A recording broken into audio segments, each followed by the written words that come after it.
Sports fans, get ready for the Hurt Locker. We discussed all the latest injury news around the world of sports. So let's see, take a look at who's getting taped up this week. Sure. We had Yasiel Puig apparently in baseball. That's a big, kind of a big one. He suffered a thumb injury. So the question is, they have him listed day to day.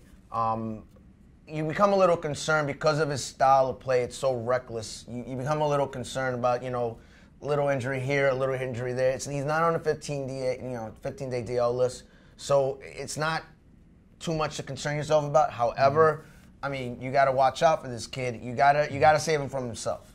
Yeah, you really do. This is really one of the Dodgers' big young stars right now. Obviously, the injury could have been much worse, but thankfully it's not, especially considering that the Dodgers are overwhelming favorites right now at the start to win the World Series. So obviously, the Yasiel Puig is going to play a big part in those plans. I think the bigger concern is him being late to practice. He got sat down on opening day, Dodger opening day, so that's also something to watch out for. And in other news in the NBA, we had Tony Parker now apparently suffering back spasms over the weekend. And considering that the regular season is only a couple of games away from ending, Tony Parker obviously a big part of the Spurs, four-time world champions. And if this is serious, they could be in trouble. You got to sit Parker. I mean, Greg, you don't have to worry about Greg Pops knowing what to do, but you got to sit him going into the playoffs. He's too important a piece for the long haul if they expect to get back to the finals. I like their chances in the finals, but it all depends on the health of the veteran team. Yeah, and I agree that right now the Spurs have a lot of momentum. They've been on this ridiculous winning streak right now so far, and obviously Parker's a big part of it.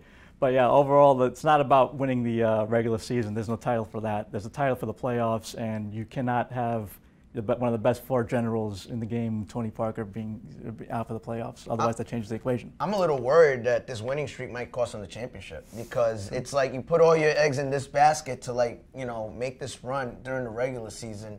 These are 7-game series. It takes its toll on your veteran players. So maybe this winning streak was more of a curse than a blessing.